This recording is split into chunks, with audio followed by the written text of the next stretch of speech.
Hello সবাইকে, আশা করছি সবাই খুব ভালো আছো।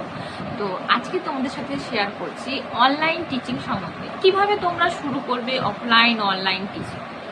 তো আমার এক্সপিরিয়েন্স থেকে আমি তোমাদেরকে কিছু কথা শেয়ার করছি। দেখো, অনলাইন টিচিং বা অফলাইন টিচিং শুরু করার মেন প্রথমে তোমাকে জানতে হবে যে তুমি কোন বিষয়ে পড়াতে চাইছো, সেই কনসেপ্টটা তোমার ক্লিয়ার থাকতে হবে। আর সেকেন্ড, তোমাকে সিলেবাস তৈরি করতে হবে যে আমি এই সাবজেক্টটা পড়াবো, তো আমার কি কি সিলেবাস আমাকে কভার আপ করতে হবে, আমি কি কি মোডে পড়াবো, অনলাইন না অফলাইন। যদি দুটো মোডেই পড়াও তাহলে দুটো মোডের কিন্তু সমস্ত সিলেবাস বা তার টিচিং প্রসেস কিন্তু আলাদা হয়। এটা হচ্ছে প্রথম কথা। এবার দেখো, অনেকে থাকে যে আমাকে জিজ্ঞেস করেন যে ম্যাম আমি 12 পাস করে গেলাম বা 10 মাধ্যমিক পাস করে গেলাম, এরপরে কি আমি টিচিং শুরু করতে পারবো? তো অফকোর্স, তোমার যদি ইচ্ছে থাকে তুমি অবশ্যই শুরু করতে পারো। তার জন্য বিশাল কিছু ইকুইপমেন্ট লাগবে না, শুধু তোমাকে প্ল্যান বা প্রসেসটা ঠিক রাখতে হবে। এই হচ্ছে কথা। তো প্রথমে বলি, তুমি যদি অফলাইনে শুরু করতে চাও তোমার টিচিং প্রসেস, প্রথমত তোমার কনসেপ্ট ক্লিয়ার থাকতে হবে যে আমি এই সাবজেক্ট পড়াবো, এবং তার জন্য তোমাকে মার্কেটিংটা ঠিক রাখতে হবে। তোমাকে সবাইকে জানাতে হবে যে আমি এই সাবজেক্ট পড়াচ্ছি, তো এই বিষয় তোমার কাছের ক্লোজ লোকজনদেরকে তুমি এই বিষয়টা কিন্তু প্রথমে জানাতে হবে। এবার দেখো, প্রথমে তোমার কাছে তো একসঙ্গে 20-25 জন বা 10-15 জন হয়তো তুমি পাবে না, 2 জন বা 3 জন দিয়ে শুরু করো। শুরুটা করো, স্টার্ট করাটা খুব দরকার। এবার তখন তুমি স্টার্ট করলে তোমার কাছ থেকে যদি স্টুডেন্টরা ভালো রেজাল্ট করে, হয়তো 5 জনের মধ্যে 2 জন রেজাল্ট ভালো করেছে, বাকি হয়তো 3 জন ভালো রেজাল্ট করবে না, দ্যাট ডাজ নট ম্যাটার। এখানে সবাই হয়তো কি বলবো, তোমার কাছ থেকে যেটুকু নিয়েছে হয়তো বাড়িতে প্র্যাকটিস করেনি বা কোথাও কোনো খামতি আছে, বাট যে 2 জন তোমার কাছ থেকে ভালো রেজাল্ট করেছে তারাই কিন্তু তোমার ট্রাম্প কার্ড। তারাই বলবে সবার কাছে গিয়ে যে ওই ম্যাম বা স্যারের কাছে পড়েছিলাম বলে আমি এই সাবজেক্টে খুব ভালোভাবে বুঝতে পেরেছি। এইভাবে কি করে যে তোমার যে কি বলবো, তোমার যে টিউশন বা তুমি যে অফলাইনে কাজটা পড়াচ্ছ সেটা সবার কাছে আস্তে আস্তে ছড়িয়ে যায়। তুমি 2 জন থেকে 5 জন থেকে 7 জন 10 জন এইভাবে কি করে অফলাইনের ক্লাসগুলো গ্রো করে। তো এটা হচ্ছে অফলাইনের কথা বললাম।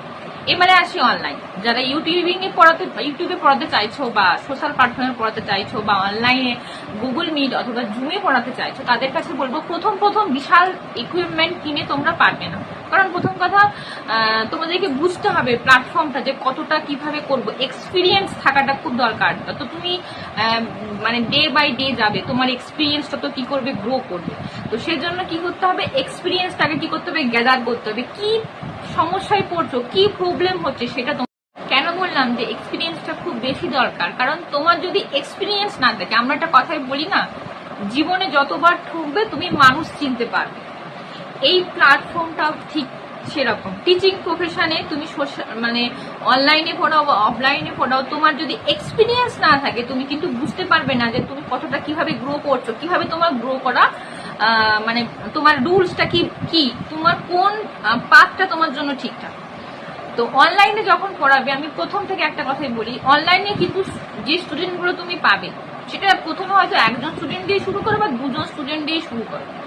তোমার মেন্টালিটি থাকতে হবে যে তোমাকে কিন্তু হার্ট অন সোল দিয়ে সেই স্টুডেন্টটাকে কি করতে হবে, শেখাতে হবে। শুধু এটা নয় যে অনলাইনে পড়াচ্ছি ঠিক আমি এরপর থেকে আর 2 স্টুডেন্ট পাবো, এই মেন্টালিটি নিয়ে কিন্তু হবে না। ঠিক আছে, তোমার যে মোবাইল আছে সেই মোবাইলটা দিয়ে শুরু করো, খাতা পেন নাও, ব্যাস শুরু করো। মোবাইলটা ব্যাক ক্যামেরা দিয়ে ভিডিও করা শুরু করো। নেট সমস্যা থাকবে, এটা একটা কি বলবো ম্যান্ডেটরি বিষয়, কিন্তু তা বলে তোমাকে থামলে চলবে না।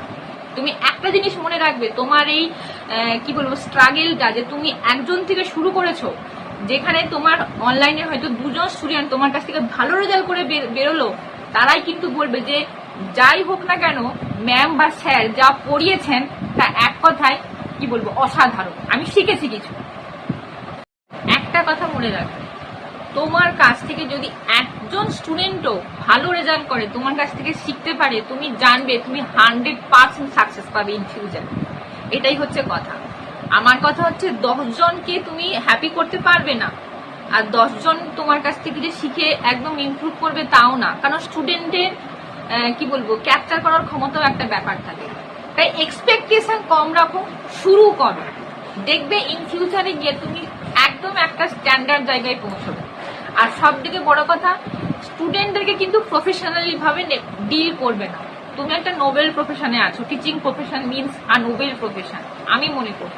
তাই কখনো কোনো জিনিসটা তুমি প্রফেশনালি ডিল করবে না।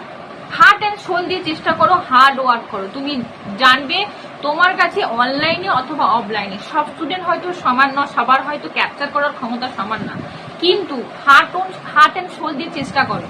এবং সব থেকে বড় কথা, চেষ্টা করো তোমার কাছ থেকে যেন যে স্টুডেন্টগুলো তোমার কাছে পড়ছে, ইন ফিউচার যারা আসবে তোমার কাছে পড়তে, তারা যেন মাইন্ডে এটা সেট আপ করতে পারে যে ম্যাম বা স্যারের কাছে পড়লে আমি অন্তত কিছু শিখতে পারবো। এই স্ট্র্যাটেজি, এই কনসেপ্টটা মাথায় রেখো, ব্যাস তারপর এগিয়ে চলো। আর সবাইকে একটা কথাই বলবো, teaching profession is a noble profession. এটাকে প্রফেশনালি নিও না, মন থেকে সবাইকে পড়াও।